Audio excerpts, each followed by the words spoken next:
Hello there. Well, welcome to the 5th video in the series Old Photos of Scotland. Today we're going to be having a look at some old photos that are somehow connected with the world of food and drink in days gone by. And there's a few crackers in here. I very much hope you enjoy what follows.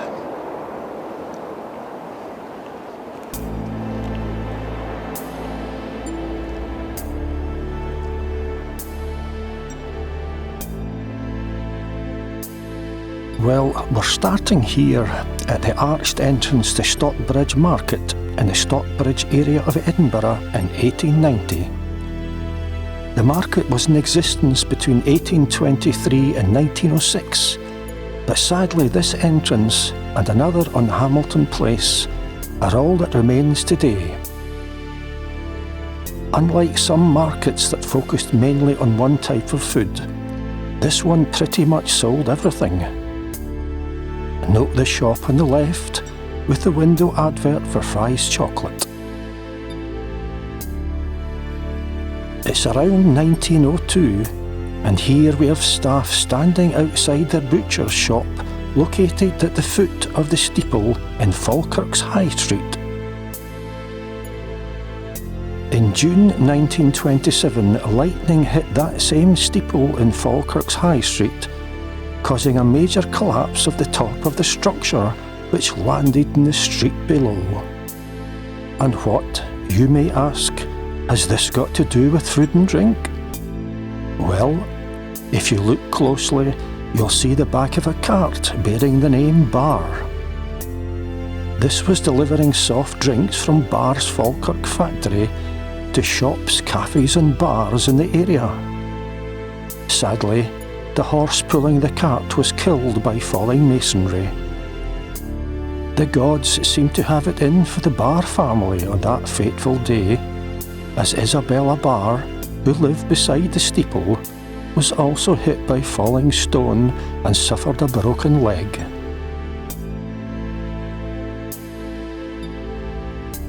An essential part of the food chain, in that you can't have shops selling fish if there's no fish. This is Aberdeen's fish market in the 1930s, and that's a lot of fish, all neatly laid out.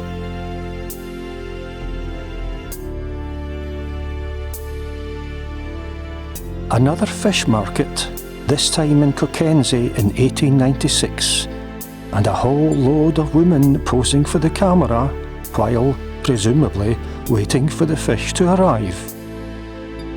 It's a mixed bunch of fresh young faces, and faces weathered by many years working out of doors. Women in Scotland's fishing villages were crucial in keeping the wheels of the fishing industry turning. In addition to selling fish, sometimes walking many miles with heavy creels on their back, they also baited lines, sorted and gutted the fish, and in some places actually carried their husbands on their back through shallow water out to the fishing boat. Hardy women indeed. Wick Harbour, sometime in the 1880s or 1890s, and a busy scene bristling with boats and barrels. Yet again we see the crucial role played by women in the fishing industry. Herring, which was caught at night, was quick to go off and had to be quickly gutted and packed in barrels with salt to preserve it, which is what the women in the bottom left are doing.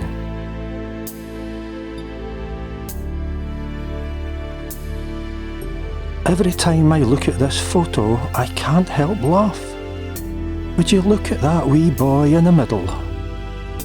The photo was taken in 1908 at Aberdeen's Albert Quay and was probably some sort of promotional photo for A&M Smith Limited. Clearly the boys were used to emphasise the size of the fish caught and were told where to stand. But that wee boy in the middle is not entirely happy with the situation, and it's hardly surprising given that the fish are bigger than him. You can just sense a teary breakdown is not far away.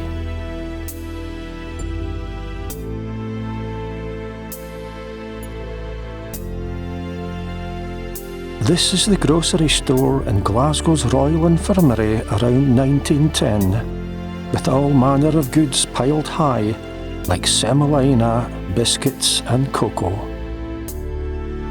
Although not what you might term a typical shop in that goods were being sent to hospital wards, it does nevertheless give a good glimpse into a gaslit shop of the period.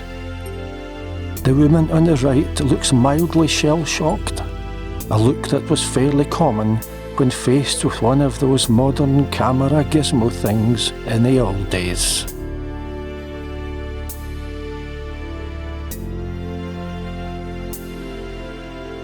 Like today, much of the food and drink purchased in the old days came from shops.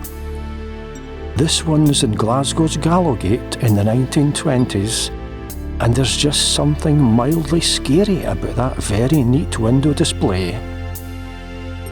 Shepherds were certainly going all out to promote their special wares, special tea and special margarine.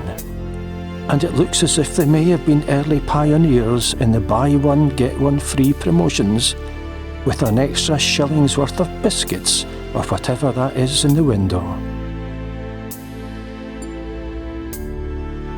Yet another shop, this time in Bowness around 1900.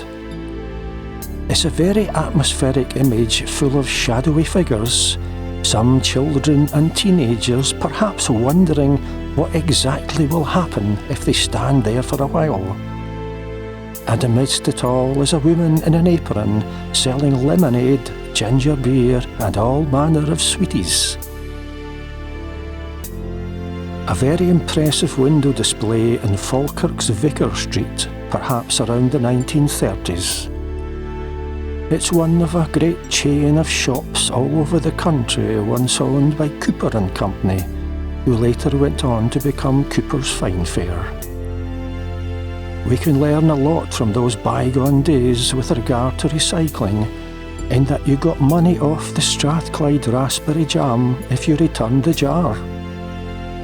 In fact, I think you could even get into the cinema at one time simply by handing over an empty jam jar instead of money. Oh, the good old days indeed. Inside a grocer's shop this time, and in 1930. An excellent insight into products and packaging of the day.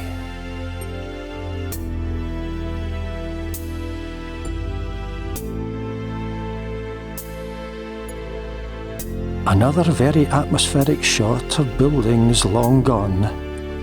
It shows 127 to 137 Dumby Dykes Road in Edinburgh in 1927, in an area that today is entirely unrecognisable from back then. It's an interesting row of buildings with an unusual external balcony running the length of the row on the first floor. And, of course, the reason I've included it here is because of Jeannie Dean's fish restaurant sneaking into the shot on the right-hand side.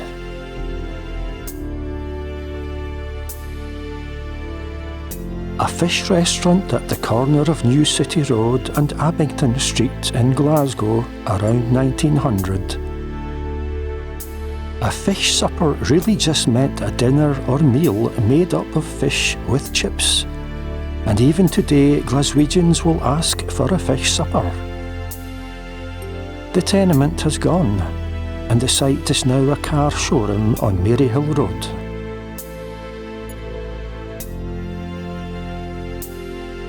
You needed places to sell all the fish that was caught back then, and here we have yet another fish restaurant, this time in Water Row in Govan around 1900. Why it was called the London Fried Fish Restaurant, I'm not entirely sure, as up here in Scotland we could clearly catch more than enough of our own fish. But it's an interesting photo, as it gives a glimpse of just how old Govan's Water Row actually is. And the steep angle of that roof is a telltale sign that this is a very old building.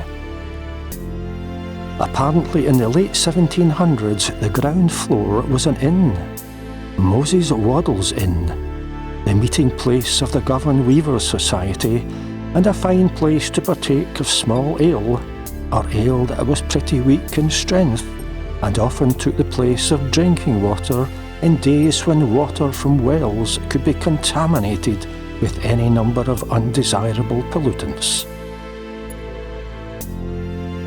Of course, sometimes you needed something a bit stronger than water or small ale to wash down that fish supper.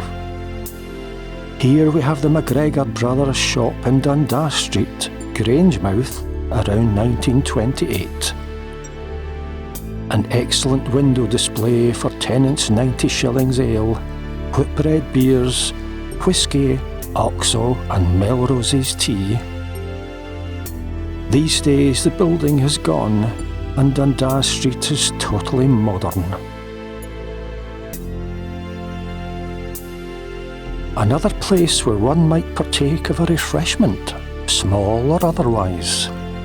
It's the Plough Inn in Town Yetham in the Scottish Borders around 1890.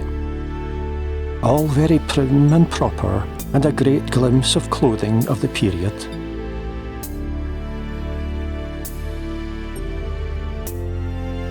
Is that woman proud of those pies or what?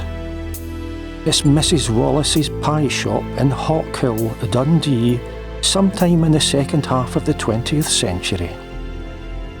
It's a great peek inside a basic shop interior, and if you stand on your head, you'll see that the pies were packaged in paper bags promoting Brooke Bond Dividend Tea.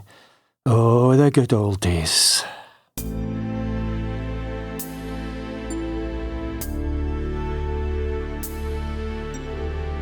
Of course, you didn't always need to go into a shop to buy food and drink. Sometimes the shop came to you. And it wasn't always women who sold fish in Scotland's streets. Here's a man, heavens above, selling fish from his horse and cart at an unknown Scottish location in 1904 or 1905. The title of the photograph is Mother and Fishman. Does anyone recognise the location? The National Gallery Scotland would be keen to hear from you.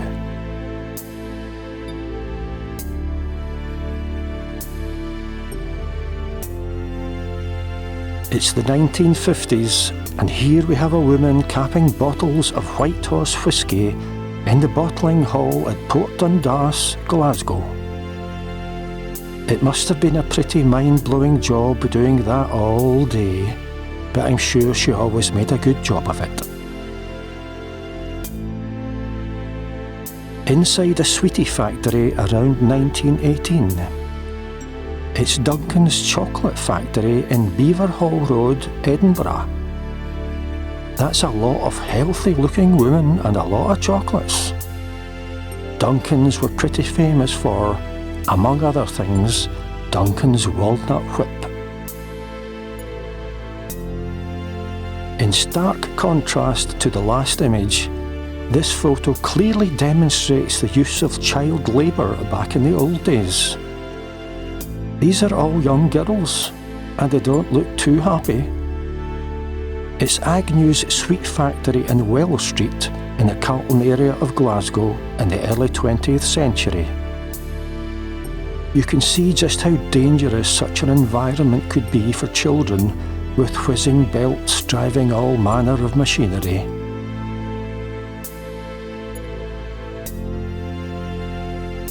Well, thankfully, at long last, I found an image with Bovril in it. It's a rendezvous cafe in Glasgow's Duke Street, probably sometime in the mid-20th century, and on the counter is some sort of metal castle-y thing used, one presumes, for dispensing hot Bovril.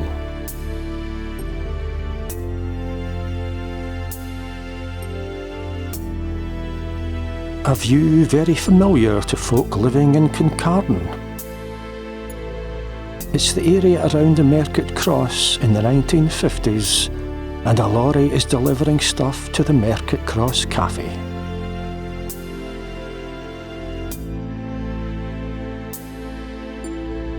This is a slightly unusual image. It shows a cafe interior in an unknown location at an unknown date, but probably in the late 19th or very early 20th century. It doesn't appear to be an ordinary cafe, as there are no women sat at tables. It's all men. My gut feeling is that it's some sort of works canteen, or maybe some sort of special event where men showed off their moustaches.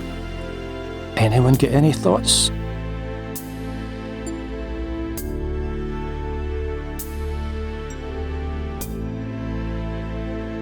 Back in the old days, water was plentiful, and there was more than enough of it to go around.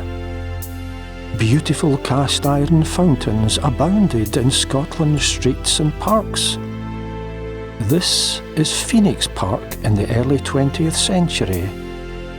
It sat at the southern end of Garscoob Road in Glasgow and was demolished in the 1950s, the site now largely under the M8 motorway.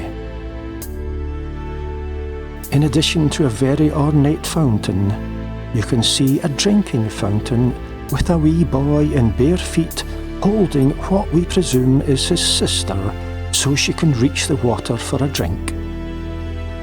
You can also see a bandstand sneaking into the shot on the right, which can also be seen along with both fountains in this old map.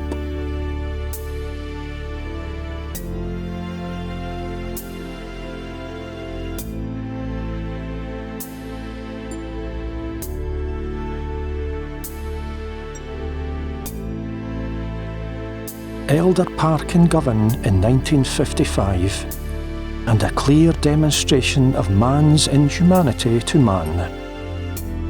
Back in the old days, bottles of juice or soft drinks like lemonade were like a status symbol, perhaps in the same way that cars are for grown-ups today. The better the car, the more you demonstrate your success in the world. For children in the mid-20th century, having a whole bottle of juice or even a can to yourself meant you had pretty much made it in life, and life wasn't ever going to get any better than this. These young boys are clearly enjoying drinking their juice in what we presume was a hot day, and those poor girls are clearly not getting any of it. They look on as bystanders, wearing expressions of envy and pleading, and one wee boy is obviously relishing the act of not giving any of his lemonade to any girl. None. What a great photo.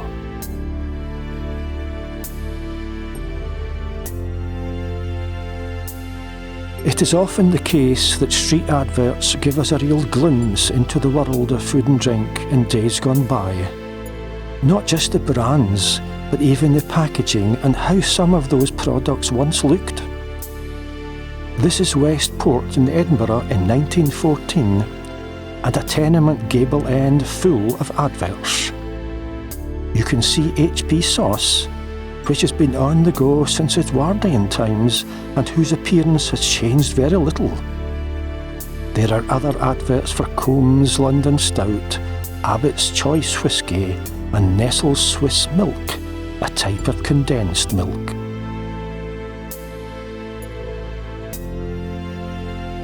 Another gable end at the junction of the Pleasance and Arthur Street in Edinburgh in 1929. And there's HB sauce again, a real survivor.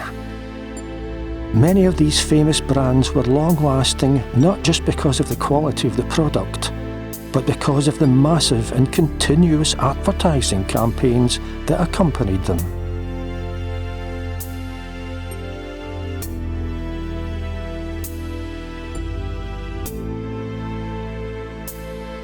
A few billboards beside Corstorphine railway station in 1926. There's Bass Pale Ale, Jacob's Biscuits and Lyons French Coffee. If you look closely at the sausage advert, you'll perhaps see that they had graffiti in the old days too.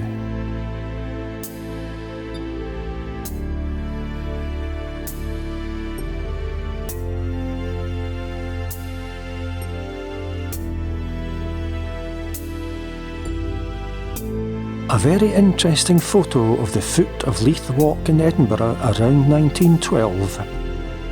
Everyone looks fairly well dressed, not much poverty there. It shows Leith Central Railway Station with its clock tower and the Queen's Hotel. Both of those buildings still exist today.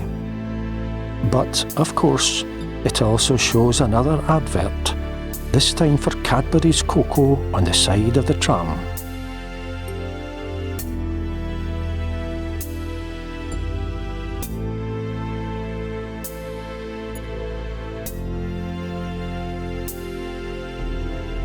Last but not least, a lovely shot of the junction of Candleriggs and Bell Street in Glasgow in 1965. The Glasgow Fruit Market is sneaking into shot on the left, and the whole area was teeming with activity. The building was created as far back as 1817 and was originally a market for both fruit and veg and cheese. It was later enlarged and became a market just for fruit and veg, while the cheese market moved to nearby Wall Street. The fruit market closed here in 1968 and moved to Ballarnock. As a wee boy who grew up in Glasgow in the 1960s, I remember all the horses and carts and all the boxes of fruit and veg that were strewn around this vibrant area of the city.